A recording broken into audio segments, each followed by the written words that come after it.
Hello and welcome to HowDoWeHuman. This is the podcast where we talk about all the weird and uncomfortable micro moments in life. I'm one of your hosts, Chris Binning. I'm one of your hosts, Evan Cox. And let's find out together what awkward thing has happened in Evan's life recently. Evan, how you doing? I'm doing fine. Let's find out what awkward thing happened. Let's find out. Listen, before we investigate. Although you didn't actually ask me the question, and I don't know how to move forward.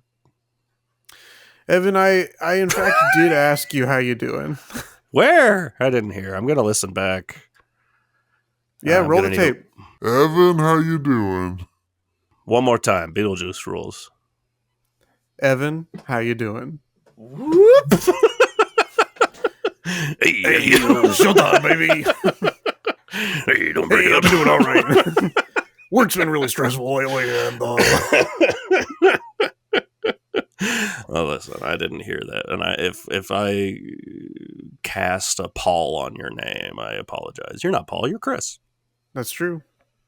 You're certainly not Chris Paul. Certainly not. Certainly not. Listen, I'm doing okay. Before we started recording, I had a lot to say about Reddit. I always do. Why? Yeah. Because I keep looking at it. I can't stop. I don't know what my fucking problem is. This website has brought me nothing but grief since it's existed. And I'm going to do a scary thing now. Because I pulled this up to show what I'm talking about. But now I want to pull up my profile just to see. Dear God. Guess. How long have I been a member of Reddit? How long have I been a user? How old is my account? I'm going to say 12 years. So close, but wrong. 13. Lucky. That sucks. And in 13 years, too long. Too long. In 13 years, I've contributed. It just says contributions. I assume that means everything, like posts, comments. I've contributed 41 times in 13 years. That sounds about right. Every now and then I get it into me, like it is nice to reach out to people. COVID in particular was a real time of like, it's nice to reach out to people because I can't see people. I have a hard time making friends in person. Maybe I can be one of those people that has internet friends. A lot of people do it. A lot of people meet people online. My shirt collar's all fucked up. I think I need to retire this shirt. This is looking rough. Torn there. Go to youtube.com/@HowDoWeHuman to see my fucked up shirt the collar. Nastiest shirt you've ever seen in your life. Nasty boy shirt. Nasty shirt. This is nasty. The shirt's nasty.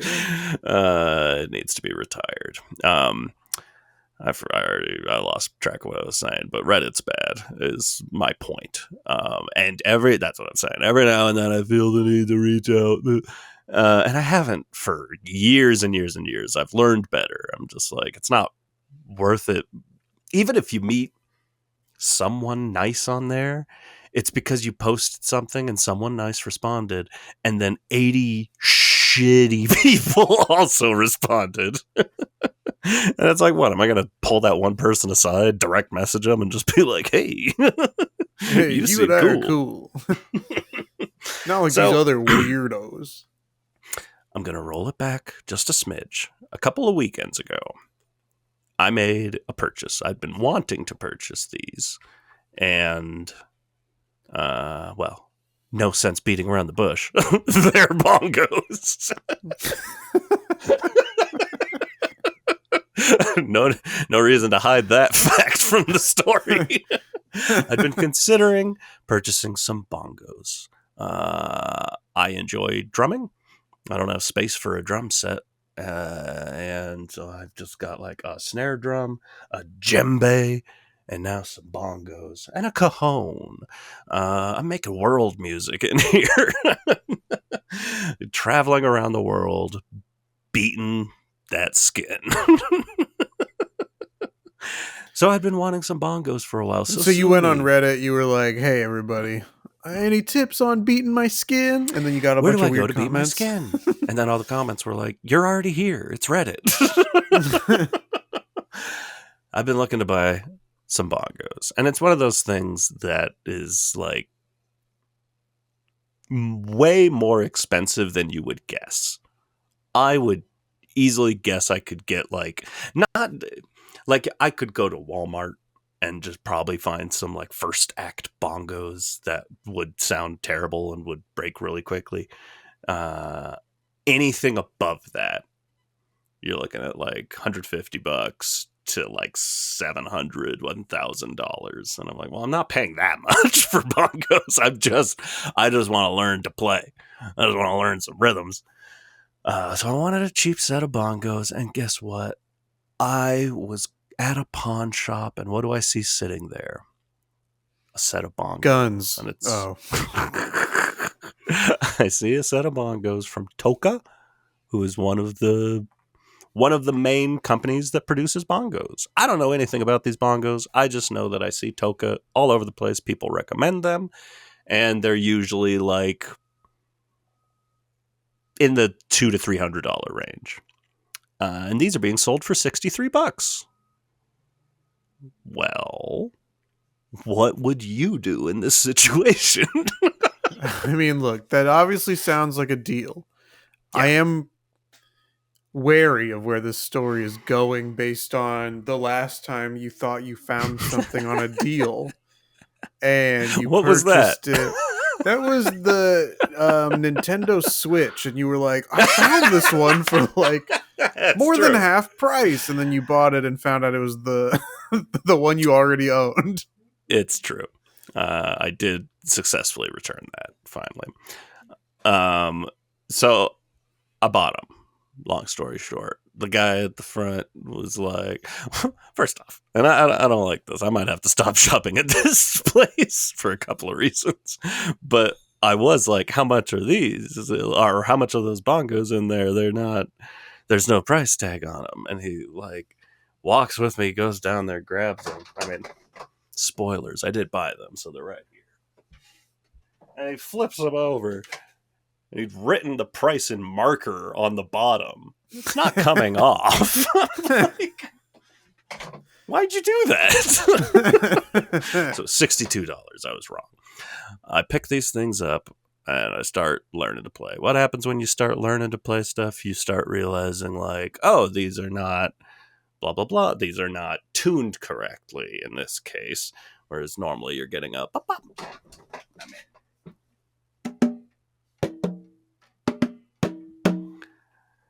It's okay.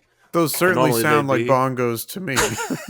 Normally they'd be a little bit higher, and they've got the little tuners on the side. I got a drum key to tune them, and I tuned them up to what they should be tuned.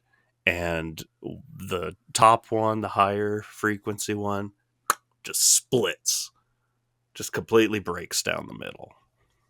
The whole drum.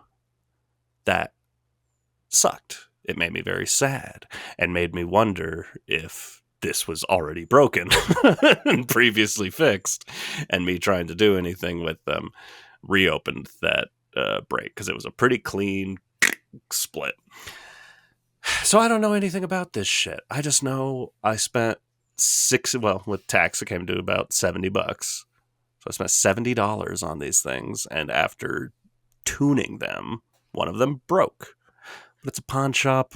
I'm like, I'm not going to bring it back. Or was it not a pawn shop? I guess that's not the word for it. More of a thrift store. But I don't know. Does that feel like? Would you feel comfortable bringing that back? It's like, No. I guess I did buy it and they worked. I just tried to alter them, which is what you're supposed to do. But in trying to tune them, they broke. So I was like, I'm going to reach out to Reddit. I'm sure there's a subreddit that can help with this. And I'm looking around, bongos, real small. There's like 30 people in there. And so I was going to ask, like, who is, like, you think of guitarists and you're like, oh, of course, there are all these legendary guitarists. Yeah. Who who are these legendary bongo players? Is it Donkey Kong and Jack Quaid in that one scene in Oppenheimer? Yeah. And that's They're it? two legends. I did find a guy, and I was watching videos of him. I'm like, that's him. And I'd heard his name before. Unfortunately, I've forgotten it, but he's pretty rad. What a legend. So I think that legend, Donkey Kong and Jack Quaid. It's funny where Jack Quaid is playing a real person who apparently did play the bongos all the time, but still, the credit's going to Jack Quaid. Yeah. Oh, we don't remember the guy who he's playing. We remember him. He's the legend that played them in the movie.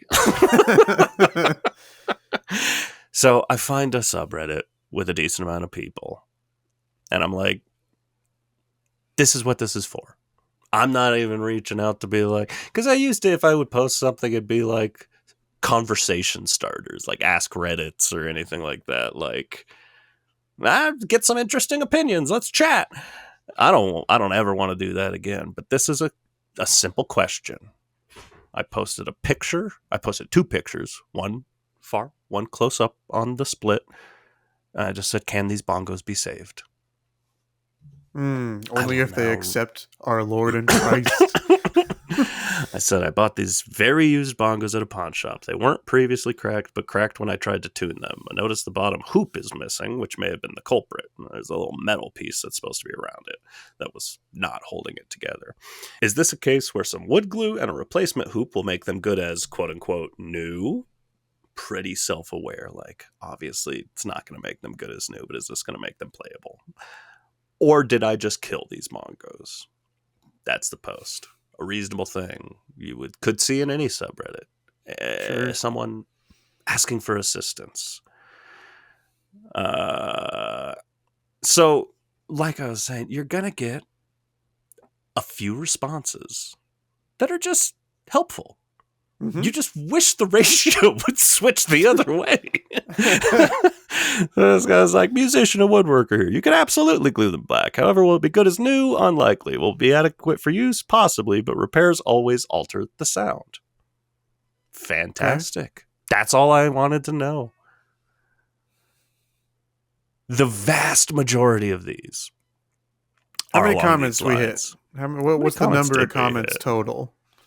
Does it tell you? 1, 2, 3, 4, 5, 6, 7, 8, 9, 10, 11, 12, 13, 14, 15 comments. Okay. Nothing huge. Not my brightest moment. But the vast majority of them are along these. And this is the nicest one. Sure, you can fix them, but those are not good bongos. They'll never sound really good. Old-fashioned, but not very good. At what point in my question did I ask, are these good? Are these good? This person says, yes, you can totally fix them, but they're not even an entry-level item. I highly recommend a Toka Traditional Series. $500-$600 bongos. Yeah. This person did say they gonna need Jesus to be saved, and you ain't him. Save some money. Go buy better. Go easy with the wrench. But it's just like the amount of people just saying like those are bad. It drives me fucking crazy, and you see it everywhere on Reddit. I'm just gonna talk about Reddit here, but other places too, where it's just like, what is wrong with people where you can't just answer a question? You have to give some critique that's like, because I'm posting it here does not mean that I'm asking because I'm not a professional percussionist. I'm not out on tour with Carlos Santana. I'm a hobbyist learning to play the bongos. I don't give a flying fuck. I said in there, I bought the next Donkey Kong. I just want to be able to play a video game with my bongos. Did I buy the wrong ones? Yes. I don't have a GameCube. It just really pissed me off. I'm like, lay off. What's wrong with you? Yeah, it is kind of, and this is, I think, the majority opinion, that it just kind of is the way the internet is now. And also, to an extent, regular in-person society, but certainly the internet. and there's just nothing we can do about it, Yeah. which sucks, other than delete and log off. Yeah, it is. There is an element of like, I want to fix people. Like, you want to argue back and just be like, hey man, like, reread my post. I said I got these used at a pawn shop. And I asked one question. Yeah. Conversation's fine, but this is no way to start a fucking conversation. My question is, I mean, I know that you said it's probably more like a thrift store than a pawn shop, but chances that these bongos are haunted? Over under 50%. Okay. You've been to this place. This is I the was one wondering, with the aliens and Elvis out front, which kind of narrows it down if you live in the area. Yeah. Not besmirching this man's good name, but maybe I am a little bit. Yeah. I thought You that sold when me you some went to faulty ask, like, how bongos. much are these, he was going to be like,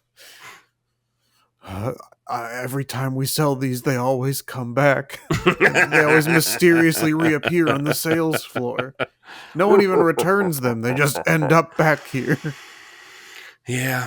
No, they might And you're be. like, but these Could be haunted. bongos, they call to me. I can fix them. Bongos. It just like me So with the maybe people you'll on turn Reddit. around I one wanna day and fix the them. bongos will be gone and they'll be back on that store. That'd be crazy. Yeah. What a weird haunting. It's like nothing bad happened. They just went back. They just go back. Yeah. It's a good grift. Get It is. 62 That's bucks true, out of someone yeah. and get the bongos back. Yeah, that's why he wrote it in markers so that every time they come back, he doesn't have to relabel them. And I'm going to ask you an important question in a sec, but put yourself in this situation. Say you're in the market for some bongos. Okay. Say you go to a thrift store, you find some, you buy them, you take them home. They go missing. Mm-hmm. Does that ever occur to you to check the thrift store? No, that would I guess never occur to me. I don't think. Okay. So this is a yes perfect and no. crime. Because maybe here's the thing is I would maybe go back, but I'm not expecting to see those bongos there. I'm just like, I found bongos there once before. True. Maybe another set has been placed on the shelves there. So I would maybe check there as like a way to find bongos a second time. Certainly not expecting to find the same set that disappeared and returned there. I'm going to make a haunted heist movie. Just a ghost stealing bongos over and over again. And I'm going to call it Drumming Up Business.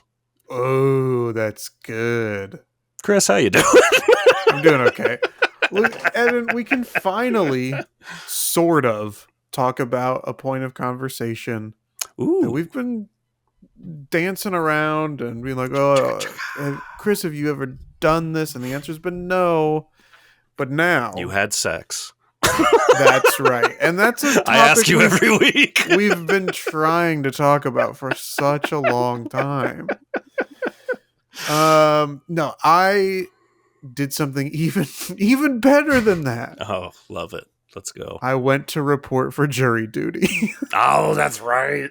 It happened.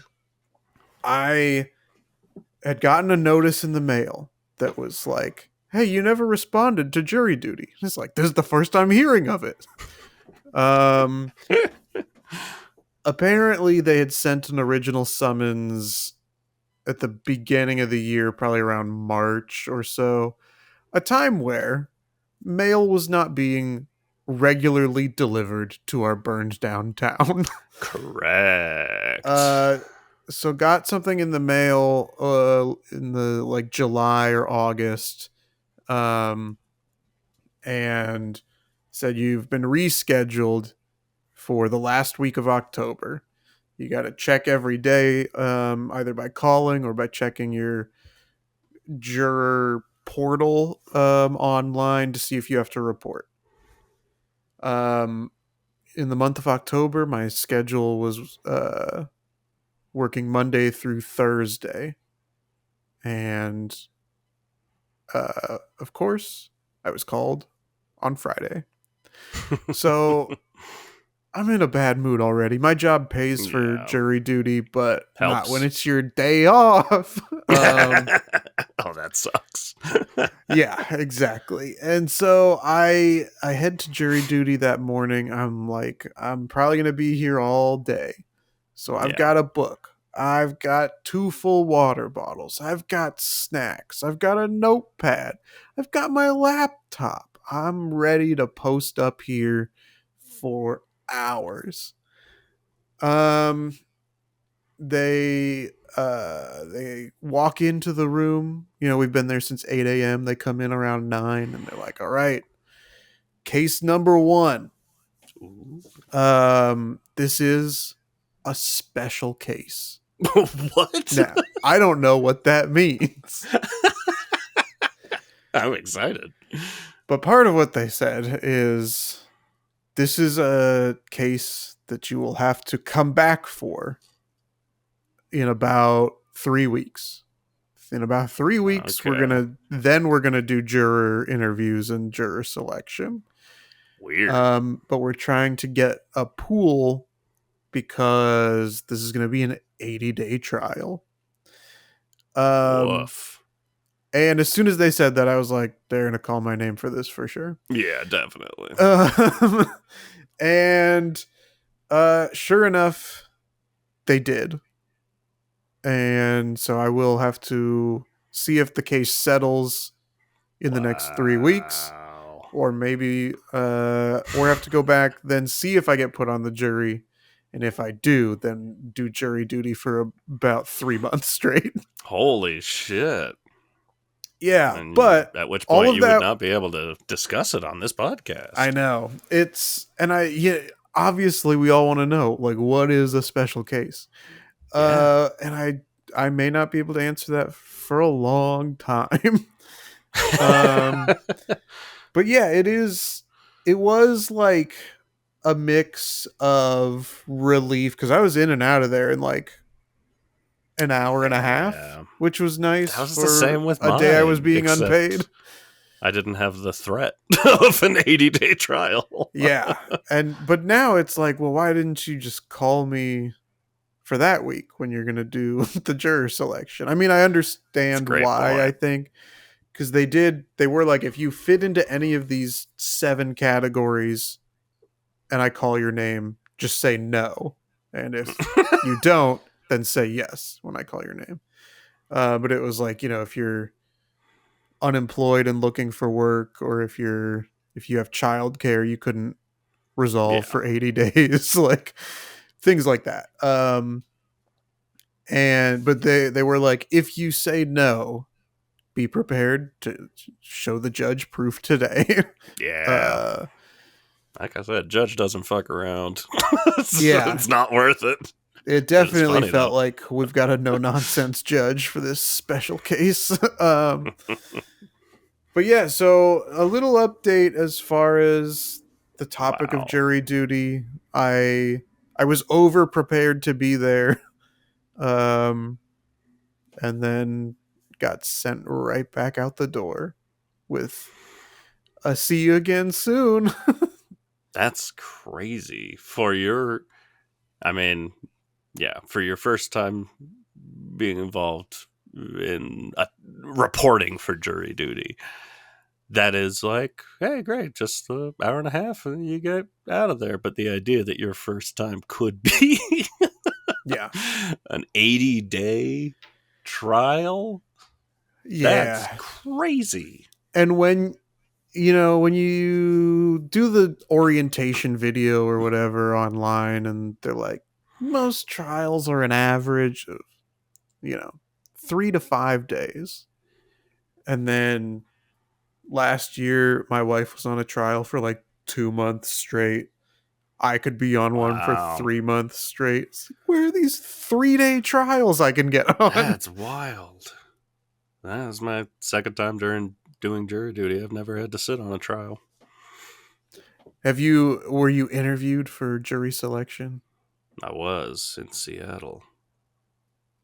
Although they didn't. What kind of jury did they put together? Because I've heard mixed things of like, oh, don't worry, they're not going to put you on the jury. Like, I don't know.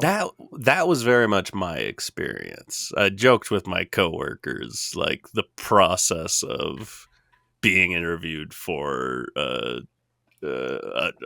trial to be on a jury, like makes you hyper aware of your stereotypes. I might have even said that on this podcast. And it turns out the thing is, the way it works is it's the defense and the prosecution, those attorneys get to take turns asking questions. Right. And then at the end, they get to take turns excusing people. And in any sort of, I don't know, civil case, I guess. I'm no lawyer. I'm very quickly going to come off as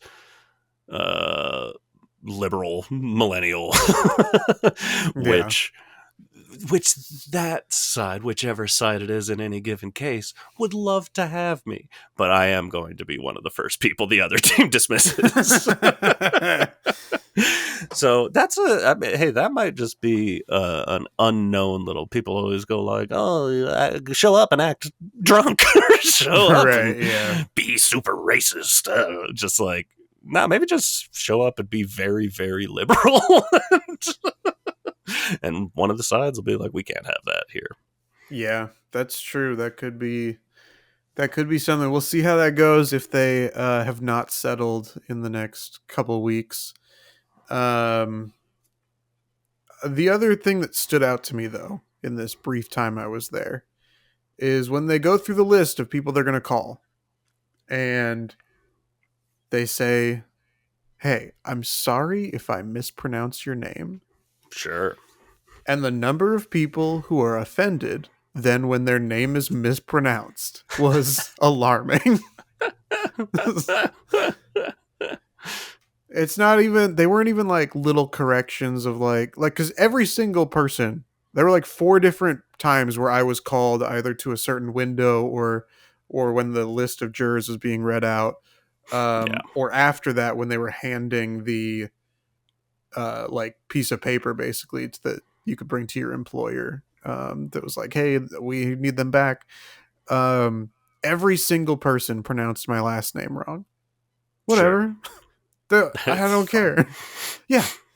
But the number of people in those groups who were like, actually it's this, or I think you meant this. Who cares?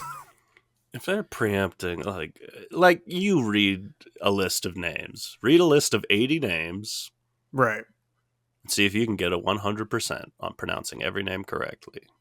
Yeah. Even names that seem obvious. Right.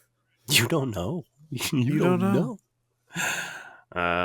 People suck on Reddit and in honestly, I've had a terrible time sitting in the waiting pool of a jury, jury duty reporting waiting pool, whatever you want to call it. People are just in bad moods. People don't want to be there, and people are real cranky. I'm there to do my duty as an American citizen. Yes, I'm there to get on season 2 of jury duty. So I need to look positive. This is my chance. I'm scanning the room for James Marsden. Yeah, that'd be a dead giveaway if they kept him in season 2.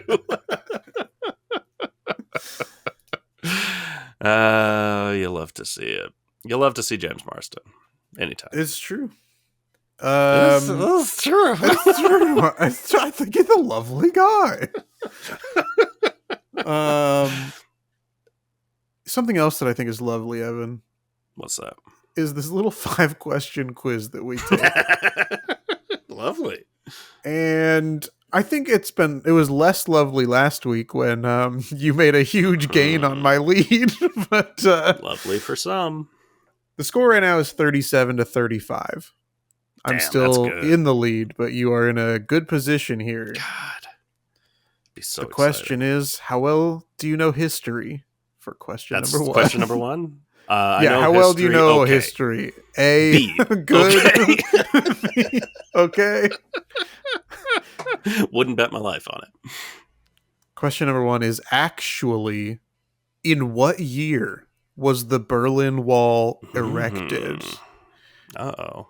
I don't know how I feel about that noise after the word erected. Evan, but the options here are 1959, 1961, 1963, or 1965.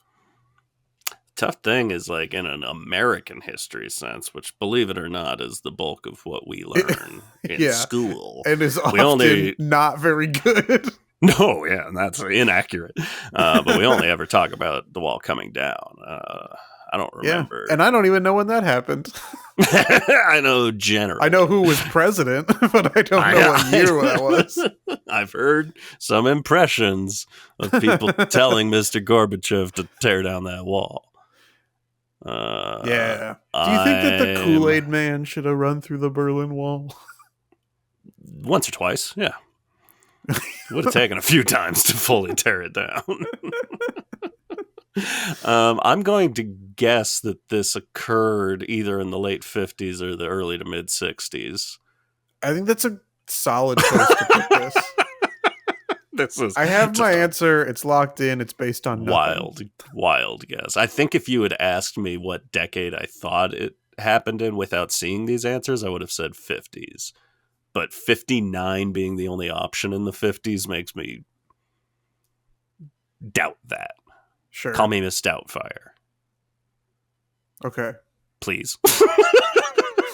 Mrs. Doubtfire, what's your answer? I'll say 6. I don't like that. 63. Let's say 63. No, okay. I change it. 59. Oh, that's a terrible idea. I'm going back to 59. Okay, you're locked in at 59. I'm going 61. Okay. 61 was correct. It's going to sound crazy because I just shotgunned my answers out there. 61 was what I was about to say when I started, and then I changed it twice. Oh, God. What do the initials J and K stand for in J.K. Rowling? Just kidding. Jane, Kirsten, Julia Catherine, Judith Kate, or Joanne Kathleen? I think I know this, but I think the proper answer is who gives a fuck. Yeah. I prefer to refer to him as she who must not be named, but I think I know the answer, and Did you just misgender J.K. Rowling? I said she who must not be named. You said the way you want to refer to him is she who must not be named. She's gonna hate that. I think your headphones need to be cleaned out, my boy. I'm pulling all these clips. I prefer to refer to him. That's a lie. I'm not gonna pull any clips. What do I look like? Oh man. There's one that sounds right and one that sounds wrong, and for whatever reason, I'm picking the one that sounds wrong, and you're probably going to benefit from it. I'm going to say Judith Kate. I'm saying Joanne Kathleen, and I was correct. Oh, I know too much about that notorious turf. Question number 3: to the nearest million, what did Census 2001 reveal was the population of the UK? I think we're getting a good handle, by the way, on what country runs the quizzle. What country runs? 68 million, 59 million, 44 million, or 32 million. I mean, who the fuck could know? Exactly. I have my answer. It's locked in. It's based on nothing. I've got my answer. It's 44 million. Hey, me too. Look at us go. It was 59. Come on. All right, here we go. Now we're talking. According to the nursery rhyme, if the third little piggy had roast beef... I like the way this is worded.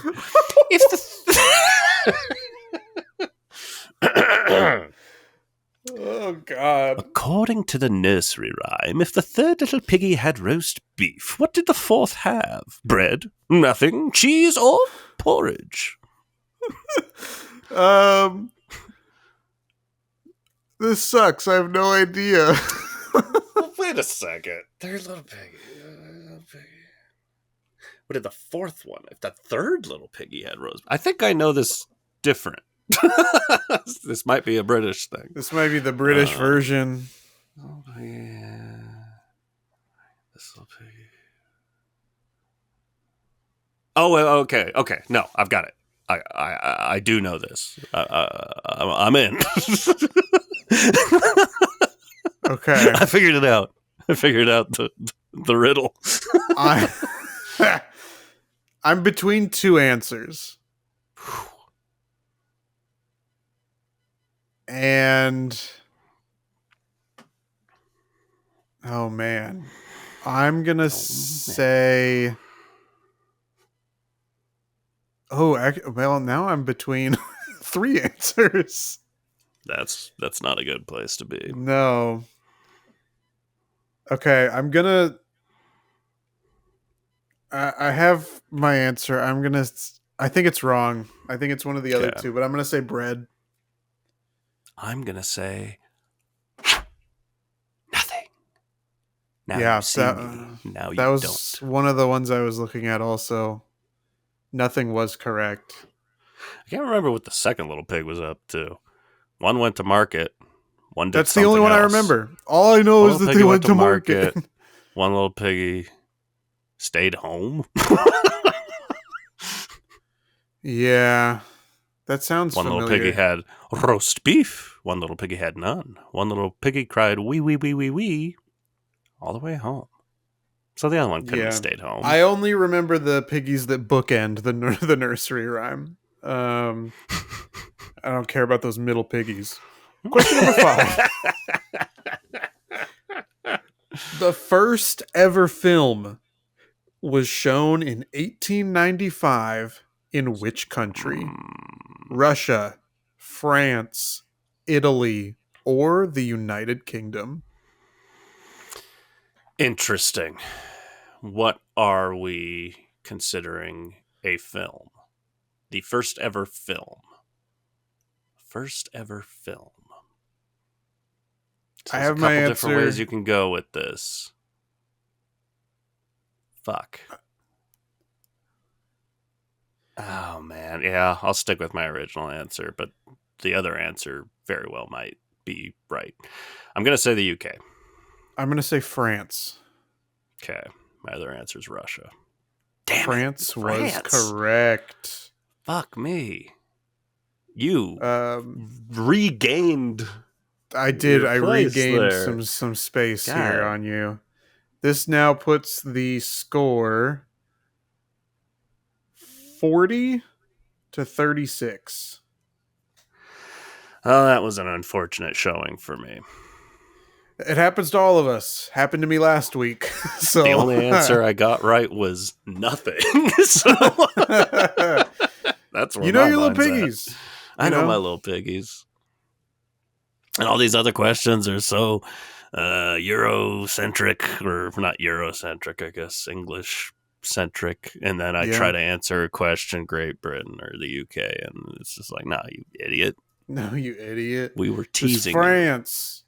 It was France. The film went hoi, hoi, hoi all the way home.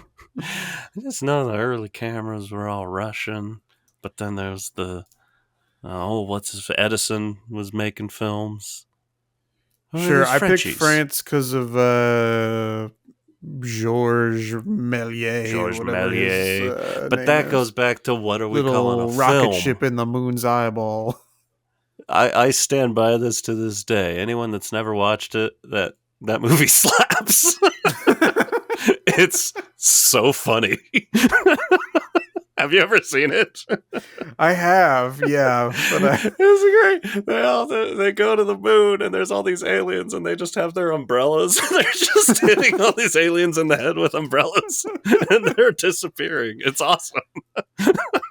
We should do a remake in 2026 a full feature-length remake of whatever shot for shot that thing was called. Journey to the Moon, I think. Nah, that sucks. That very much sucks. But again, semantics. What are we calling a film? Apparently they meant a narrative, not a train coming at the screen. Not documentary footage. Tis not a film. That you're so worked up about this. I overthought this. I'm sad, but all things come to an end, including my chances of passing you. Well, you are still within reach. All you have to do is get 4 or more correct, and I have to get 0 correct next time, which is not unprecedented for me. So it's possible. You're not totally out of it yet, Evan. Although we are. Stop asking. Go ahead. Oh, I was going to say we are totally out of the episode, but that might not be true since you're trying to say something else. I'm not. I was trying to wrap it up too. Listen, we both want the same thing. We want to fucking stop.